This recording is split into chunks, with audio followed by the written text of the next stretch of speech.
Oh, it looks like this broadcast was deleted on Facebook, right? Creating a new broadcast. Okay. Lord, Lord, Lord, Lord them. Okay. Go live. Oh, I don't know what to do. All right. Let's see. Save changes. Save changes. Okay. Let's see if it works. Hey, we are live. We Yeah. we have to apologize, folks. We had a technical difficulty that really lasted 15 minutes. Well, thank you for your patience, Paola. We never gave up. We went from StreamYard to Zoom, back to StreamYard. So here we are finally. And Okay, cheers. here's to you too. A few little, housekeeping tips if you're joining us live. In the comment below, type in hashtag live, or if it's the replay, hashtag replay. Tell us where you're coming from. I know that I'm coming, you know that I'm coming from Mexico, and my guest is coming to us from California.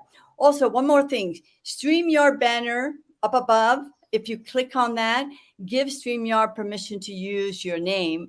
Otherwise, you're going to, if you want to interact with us, you'll come across as Facebook user, and we'd love to know who you are if you are if you're still with us after 15 minutes. And so, for the most part, people will have to get the replay. So let me introduce Paola Ferrari. How are you, Paola? Very well. Thank you, Lucy. I just wanted to congratulate you for how patiently and focused you were trying to fix the audio problem, going back and forth from one system to the other. And I think you did it great. Thank you, thank you. As you know, I was not born in the matrix, so I just didn't give up, which is what I do in life. I just don't give up. Yeah. So thank you very much. So, Paula, you and I have a few things in common. One of them is we're both members of the KBB, and the KBB, of course, is the Knowledge Business Blueprint that was created by Tony Robbins and Dean Graziosi in 2019, I think. And so, um, and that was when they introduced their new legacy that self education's the new norm, right? And so that movement has become a huge revolution. All right. So, Yeah. what made you join the KBB back then? Was it in 2019 that you It's joined? 2020. 2020. Actually, 2020. Yes, 20 to at the end of 2020. Yeah. Yeah, it didn't resonate with me because since I was very young, I was more from the self knowledge education. Yeah. I didn't do very well at school. I didn't do very well at college. I was not very focused. It was not a right fit for me sitting there listening to the teacher. If I had the tools in that moment, I would choose another system for me to learn. Mm-hmm. So for me, the path to go for my own education, it was always where I was heading into my life. So this was a natural for you then, right? Very Yeah, natural. absolutely. Yes. So what did you do with that program? Because it really was a course. And then it became, I mean, the course became a movement, then the movement became a revolution. It was just extraordinary. And Yeah. so did you join the next level, the Progress Next? No, I didn't because I decided to dive more inside of me to see. I know that the self education it was what I wanted, but Mm-hmm. I wanted to be clear how I was going to present what I wanted to offer to my audience. I Right. already was a yoga teacher, and I have been teaching for many years now, more than 15. And I wanted to be clear that what I'm going to present to the audience or my dot Right. it was going to be what I was clear in my body and in my mind. So I wanted to be a more focused onto that. And now I have my program out, and I have also my private students. That everything is lined up to what I wanted. Oh, that sounds really great. I love to hear that. I love to hear that the infinite intelligence is working with somebody, if we're open to it. I want to ask you a little bit about it, your background, if you don't mind. Yeah. Um, as you know, I'm coming through. I'm in Mexico, and you're in California. What part of California are you in? In Southern California and Ventura. Uh-huh. Were you born there? No, I born in Argentina. Uh-huh. And I live in different countries. I live in Spain, and well, I live in. And then I was in the East Coast in Hmm. Miami, and then we moved to California. Everything because of my husband work. Ah, so okay, so your husband brought you to California, or that's what brought both of you to Yes, California, right? yes. So you are married and you have, I think, two lovely boys, right? Am I correct? We married in Spain, and Hmm. we have two boys in Miami. Here we shall have life. That is so cool. And I know that I saw one of your boys who's pretty tall and he's a tennis player, and I love tennis. Is he going to be a tennis pro, do you think?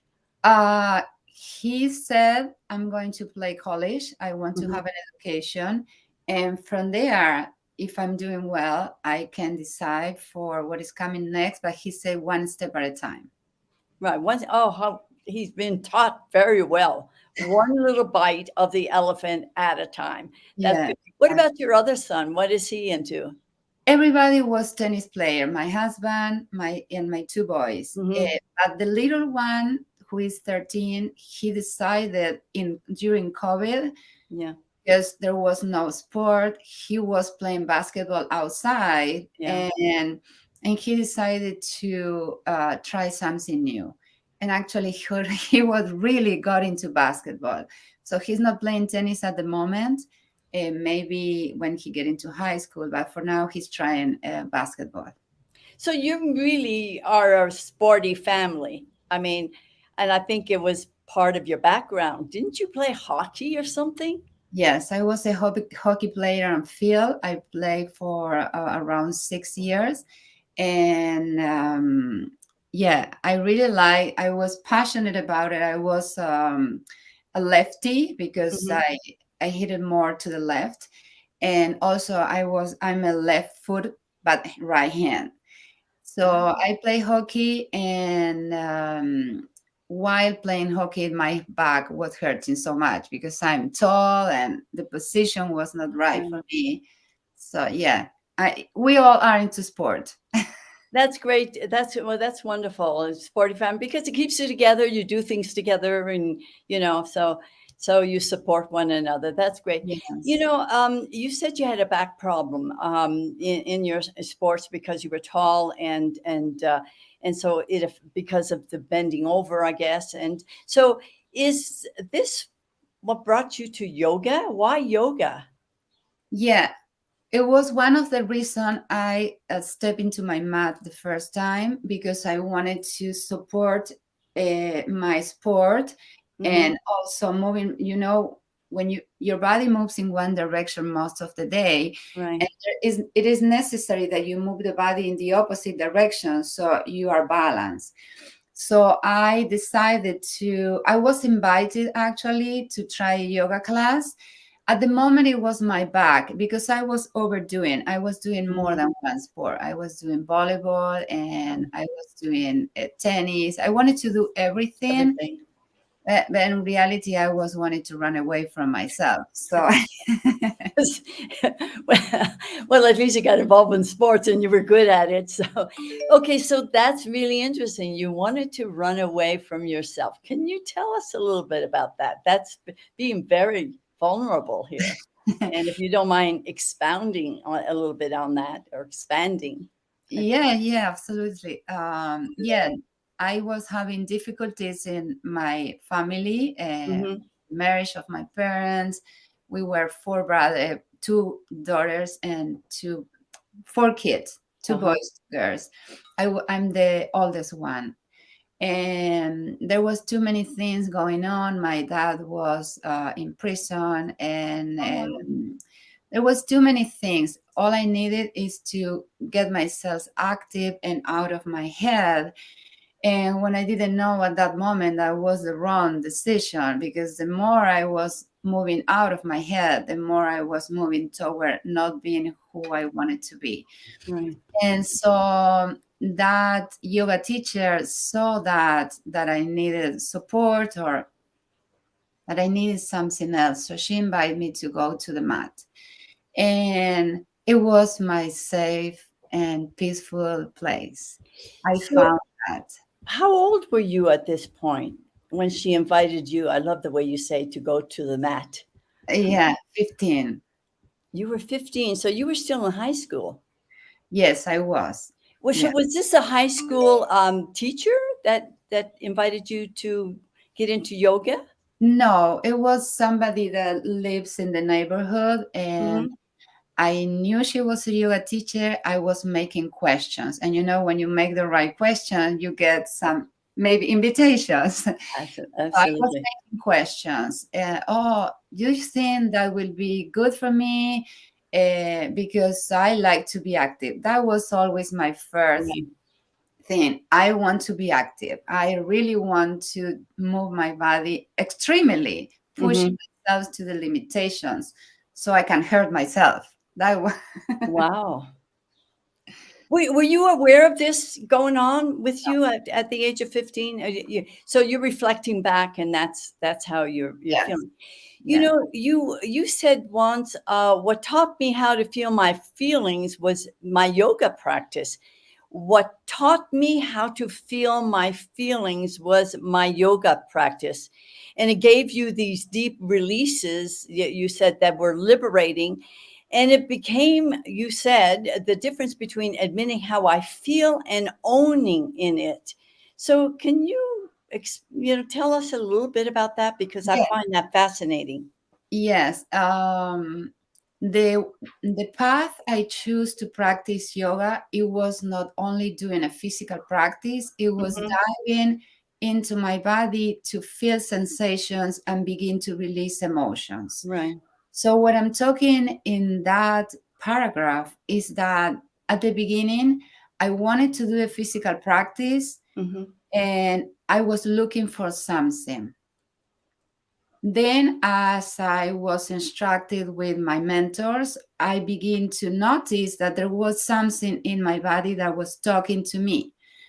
It was not from one day to the other. I was denying, I was disassociating, I was running away many, many times, trying not to listen to my body, Hmm. but instead thinking about, okay, what I'm going to eat after the practice. What is it that I'm going to buy after the practice? And so, when your mind starts talking, is the way that your ego is not letting you to connect with those sensations. Right. So I was able to I was able to do that. I was able to slow down, and as I begin to take a moment and finding poses that I didn't like, because the one that you like, those are the ones that are not That showing you're you. not supposed to do. Yeah. So I was trying those poses that were talking more to me, Hmm. and I begin to connect with those emotions, and then images start coming, and then I did my work before and after practice as well. That is something that I offer a lot, because it's not only how you show up in the mat on the Right. mat, is how you, when you step off the mat, is when you are really aware of how your work has been precise or not Uh-huh. during the practice. You have to be really in tune with your body for Yes. something like that. You know, I love yoga, and I used to go 2 or 3 times a week before COVID. And of course, my favorite yoga was restorative yoga, and I know that you offer that. Um, I remember here in this little village, and a studio became very, very popular. She was thriving. She had full classes all day long for 6 days a week. And then COVID hit, and she had to close down. So, how did COVID affect your practice? Not my practice, my teaching, because I believe I practiced more and more as COVID hit it, because my kids were home, my husband was home, and not driving. As I say, my kids are into sports, so I drive many, many hours a Right, week. right. So I dived so deep into my practice during COVID. For me, COVID was a blessing, especially where I live. We Mhm. lived like there was no COVID. Kids were outside, kids Oh, went wonderful. back to school very fast. But I dived deeply into my practice. My teaching changed in a way that begin to do Zoom classes, and mostly private, not group classes as I was teaching before. Right. What changed for me, it was that I use my hands a lot. Mm-hmm. I adjust bodies. Sometimes when you instruct the student how to move the body, they move the body in one direction and you compensate, and the other part of the body goes out of alignment. So my hands were very helpful to help them to get into the right alignment. Right. So that part is missing a lot. So Mm-hmm. I get close to the camera. I just let them pause sometime into a pose and instruct them in different ways how they can be actually more comfortable, because if you're comfortable you can breathe, and that is the real yoga. Yeah. You know, that is so important in what you're saying, that you're so active in the teaching of it. Because I remember the first time I went to a yoga class, I went to this famous yoga teacher, and she didn't do anything like that. She just got up on the stage, and you just had to follow her. And not knowing anything about what I was doing, I remember stretching my knee too much, and it hurt me for 6 months. But I didn't have, there was no teaching. That's why I looked for somebody else. And this Anna gal she used to walk around, and she used to do something like what you're saying too. That is so important when you first, of course, when you first start yoga, not knowing, you don't know how far your body can go. And it's really important to learn that, isn't it? Yeah, because the practice is not for the teacher, it's for the student. Right. So when you step into a room to teach a class, it's not about you. You just walk around, read the bodies, notice what is the energy, what they need that day, which is not the same what they need yesterday, or what they are going to need tomorrow. So go walking around, and also looking at the body from different perspectives. Sometimes when you look from the back, it's not the same when you look sideways. You can see more. And mostly the students have the same pattern over and over. Yeah. So you just help them move the body to work on those patterns, not all the time, because Right. sometimes the students are sensitive. If they see that you are touching their bodies always, always, always, and they just need space. Yeah. So always respecting, giving some times and space for them, so they can really connect what they need. It's Hmm. important for them to see it. Is that what you mean by freedom of mind begins in the body? Because I hear you say that a lot. That is my Facebook group. Yes. Mhm. That is my path. The title of my Facebook group is My Path, because I was having so many difficult as a child that my body got so constricted with a lot of tensions.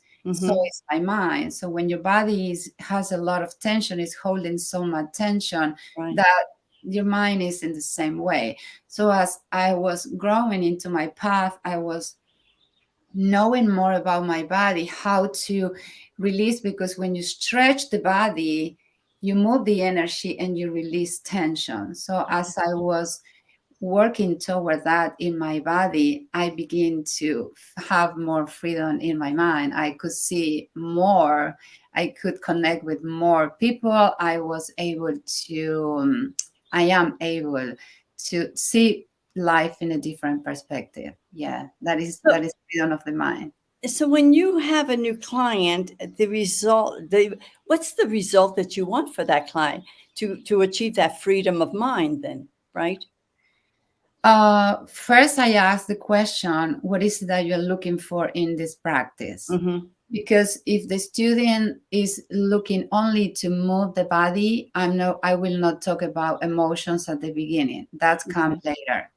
Okay. about releasing tension, about releasing that energy that you're holding. That is not my first conversation. Okay. I usually ask, is there any specific part of your body that you are feeling discomfort, that is painful? Because if there's pain, I had to send them to a doctor. If this is comfort, I know there's some energy stuck in their Right. body and we can release those emotions. So as I begin to make the questions, I always teach 3 months. I offer 3 months to my students, especially new students. Mm-hmm. I help them to build from the ground up the basic poses so Mm-hmm. they can be stable, they can be in a good alignment, and once they are in a good alignment, they can breathe. That is essential for yoga, finding the breath. After those 3 months, we have a different conversation, and I talk to them what I offer and what we can do. Maybe they want to just stay with those physical practice and Right. they are not ready to move into the next step. There's no rush, and it's always the student's own path. It's not about me, and I cannot talk about emotions if they're not ready to connect with that. Right. Obviously, yeah.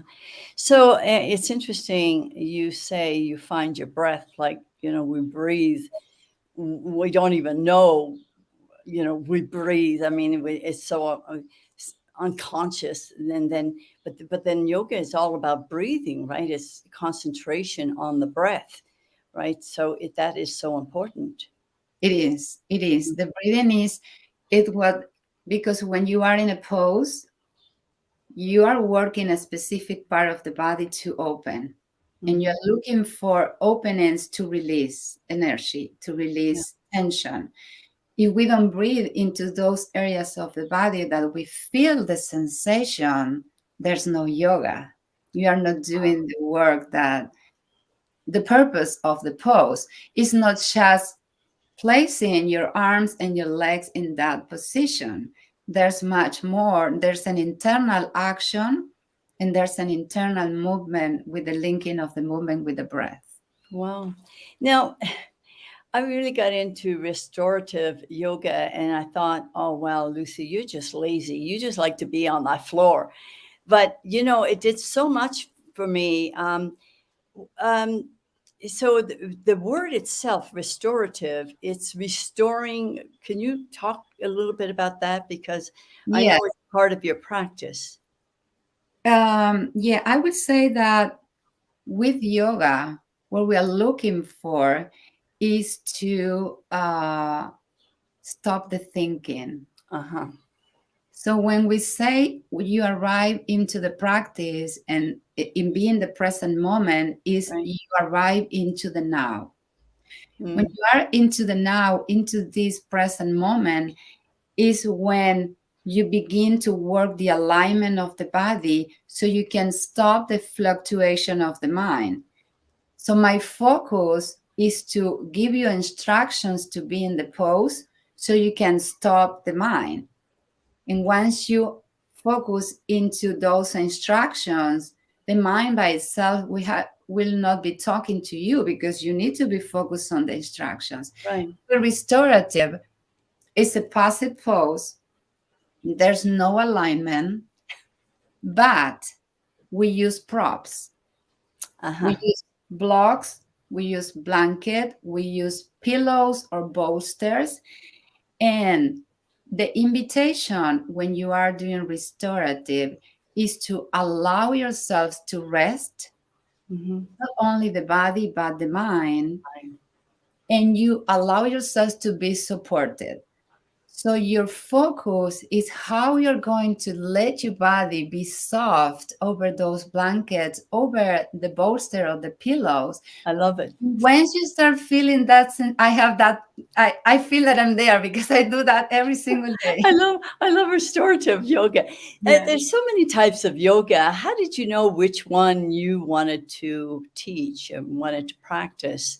I mean, I'm not familiar with all of them, but I just know it's like lots of T's cups Yeah. of tea you can have, but there's lots of yogas you could practice too. You I know, teach vinyasa flow, which is linking the movement with the breath. okay. Throughout the years, this practice changed in my body, and Mm-hmm. I don't have a strong flow. I just notice what I need every day, and I change my practice. It depends on how my body step on the mat every day. Now, how I know what the student needs? First, I make the questions. I have them on the mat, and I start looking for patterns in their bodies. Where is the bendy part and where is Mm-hmm. the more tight part? And then I ask questions regarding how their daily life is. If this is a person very active, I don't want to do it all, I will not have a strong flow for them. I will go into a slow flow and maybe end into a restorative, Mm-hmm. because what they need is to allow themselves to rest, allow themselves Relax. Yeah. to, yes, to relax, but also to do less. Yes, exactly. I guess that's why I like it so much, because my brain and I'm so active. That is so interesting. There's so much to yoga. I mean, I love the way that you explain it. It's like a way of living. It's not just a practice. It's like it's mind, body, and spirit. It's everything. It is. So oh my It God. is because as you dive into a more deeper practice, uh, that this is something that always my mentors mention. Is not about how hard is the pose, is how light you are in the pose, how soft you are in the pose. And if you look at pictures or you look at students and you start looking at the fingers, the muscles of the face, the feet, you know how advanced is the students. Ah, Because if the student is a beginner, maybe they look around, they are tight in the shoulders, they don't use the fingers well, they don't use the whole body. So I can read those things and then guide them into what mhm. they need in the moment. So there are different details that is very beautiful to see in the student. It's not that they are bad or they are No, wrong with the pose, it's just where they are in the yeah. moment in the practice. The, And from then I can move them into a more experienced student. so it's like a movement. It's you take them where they are, and you kind of take them to is it where you think they should go, or is there something in the student that allows them to tell you? There's a line, because if the student is very active and he wants to do it all, Right. this is the line, they want to move beyond the line. They want to go into the very extreme. So I have them stop here, Uh-huh. not close to the line, but here. So they can listen to their body. Because if they want to do it all and they want to be into the extreme, is because they don't want to listen Ah, and connect with their bodies. And that ah, is very something. interesting. Now, if the student is the one that is having a hard time to be in the pose, and they can hold the pose, and they cannot connect with the breath, sometimes it's because there's no muscle activation. It's not because they are lazy and they don't want to do the pose. Knowing to use the body properly is not something that everybody knows. You're right. That's why I teach a lot of alignment, to use the muscle activation. The muscles are the one that are holding the joints, not the. We don't hang into the joint. It's not the joints doing the pose. It's your muscles holding you to be in the pose. So Right. I have to take a look at that. I can. There is not the same for everyone. It's very specific, and also there's part of the body that we have more work to do than other parts of the body. As an older person, we get very concerned with posture. Can I change that? I feel Okay, you are a absolutely. very experienced person. Thank I you. As a more experienced oh person, yeah. I know that. Thank you for making that correction, because that's the way I want to think. As a more experienced person, we get to be very concerned with our posture. You know, And so I remember reading something about you talking about back ends, Back how then, back bends, I'm sorry, back bends, yes, and how they were difficult for you at the beginning. And at one point, you got it. Yeah. yes. What's that all about? I mean, how would I know that I got it? How would I know that I got it? Because when you can get into a specific part of the pose, that you get that release that you need, that energy that you're holding into your body, is when you really open your body. I didn't have the tools to express myself when I was young. There was too Mm-hmm. many emotions that I was suppressing because as I say, things happening in my family, and back bends were making me dizzy. Every time I was trying to do a back bend, dizziness came. So I was not doing them or doing less. But then when I moved from Argentina, from Spain to Miami, every time I moved, I was trying to find a yoga teacher, a yoga studio. Practice was my first priority. Right. So I went into this studio, and she teach me a very deep back bend. I really didn't want to do that because for me it was extreme. Mm-hmm. But I was super young. I was in my 30s. And she say, do it. And you stop where you feel that it is that you need to stop. Just Right. listen. I did it too many times. I believe it was 6 months. After the 6 months, I got into my back bend. And when I was kind of going this way, I felt that my heart, my chest, everything opened up here. Mm-hmm. I began to cry so Wow. much that I needed to step out of the class, go to the bathroom. Of course, I never stopped. I keep crying. I went back into my mat. She told me, if you feel you can continue, otherwise just stay in child's pose and let yourself release. You need to have that release. We all need that release. And that Right. is the purpose of being on the mat. Right. And since that, back pain is something that I love. That is not something that is painful. Mm-hmm. I have that connection. Dizziness, painful, danger. And from that moment back then, of course, since that, I find different way of doing back bends.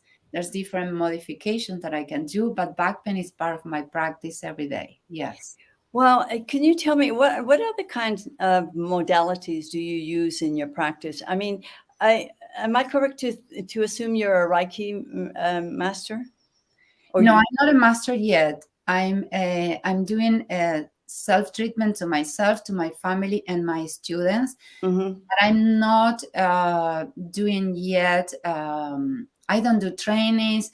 I just have that part of my teaching, of my yoga teaching. Okay. And how does that work for you? I mean, why does Reiki work better than any other kind of modality?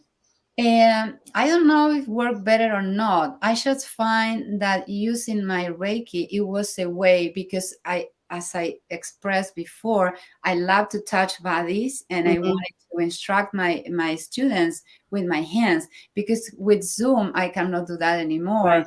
I decided to use the Reiki and use my energy to Oh, support them in the practice in of that point. course. Maybe they are struggling, but I can support them in specific part of the body. Right. There is where I use my Reiki. Absolutely, that would work well. So I know that you do Zoom classes with restorative yoga, but then you do master class. What are your master classes about? Yeah, I did a master class in April, but now I'm offering an immersion. Okay. Um, our bodies change every day. Mm-hmm. We wake up one day and our body feels very open, Right. but then the next day our body is so tight that we cannot even do the poses that we wanted to do. Right. So I'm offering this immersion because I'm inviting the students to do the practice in a way that they know how to specifically specifically align the body without getting injuries, without overstretching, without compensation, and also teaching them poses with modified versions. I'm going to do a posture labs where they are going to learn each pose separately using props like blocks, blankets, chair. I love the use of the chair. And then there's going to be Wednesday flow class is going to be a class where we put all together that I teach in the posture labs. But that is something that I can explain to the students. But the main purpose of this immersion is to teach the students that they can do the practice every day without stepping back from the mat because they don't feel that the body is feeling well or they cannot do that pose anymore. There's different ways to do only one pose.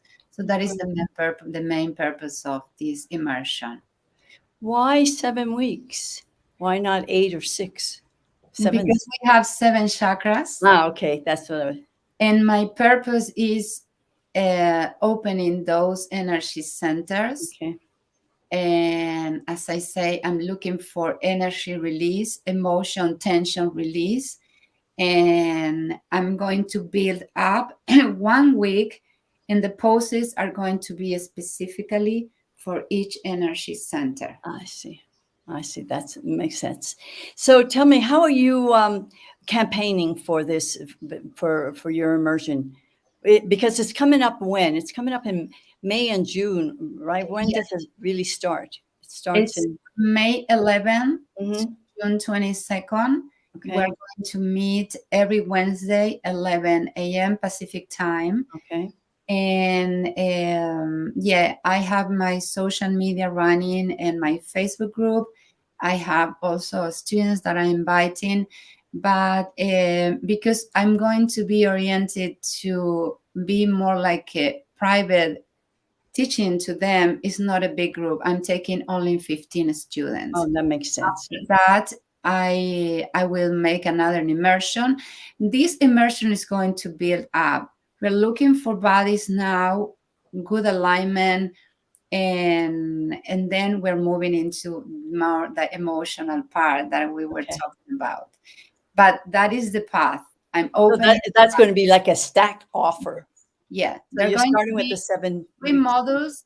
This is the first immersion, then the second immersion, then the third immersion. But after June 22nd, I'm going to pause. I have kids, vacations, things like that. And then when kids go back to school, I'm doing the next immersion. Wonderful. This one, I really love to invite the students to be in their own bodies, embody what they feel. Yes. So if somebody wants to take this class, this 7 weeks immersion program, it's more than just a class, how would they go about contacting you? I know that in the ticker down below, it says that people can contact you, Paola Ferrari, by email, and that's Paola.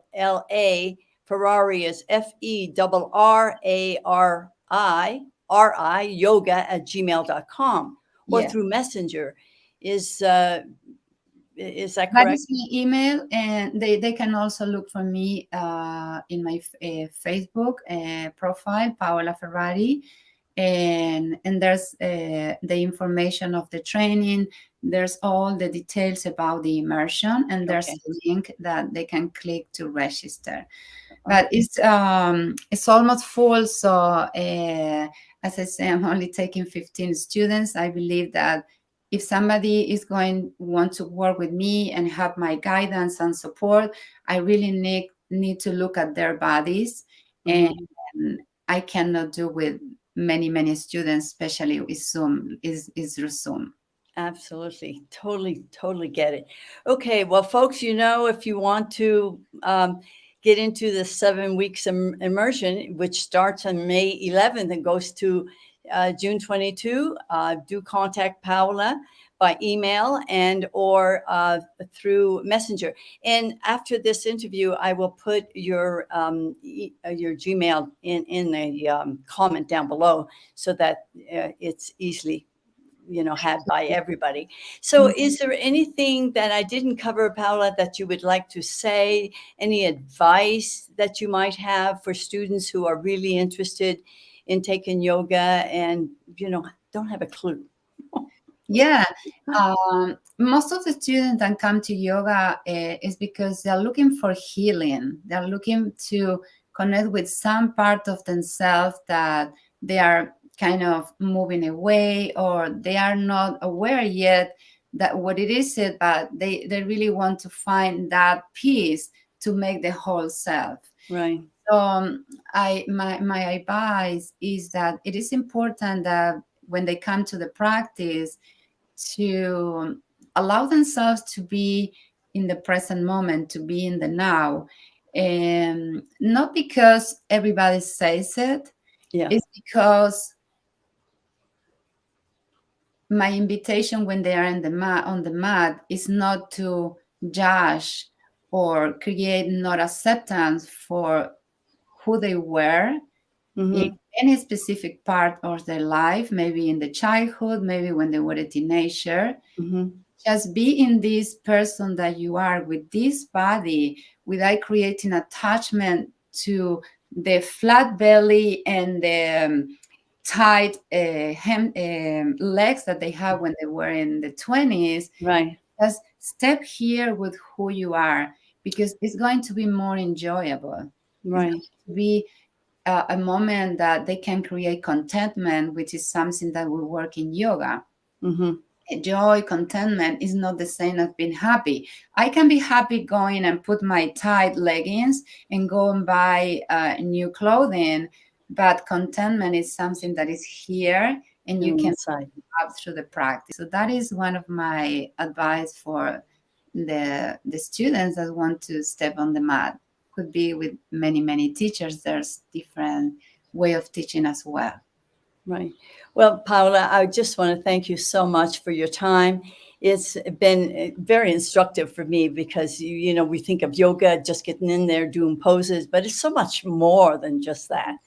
So, and you certainly bring that element to the yoga. So thank you. I can't thank you enough for your time. I know how busy. Good luck with this 7 weeks immersion. I know that. And remember, folks, it's almost full. So if you're interested, all right, do contact Paula, and I will have all the information in the comment below.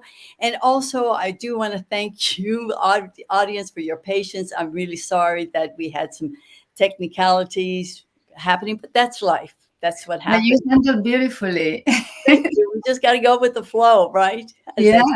Okay. So join us again for next week. As you know, Thursdays are the weekly interviews, and we also always have empowering women when they seems to be more women than men.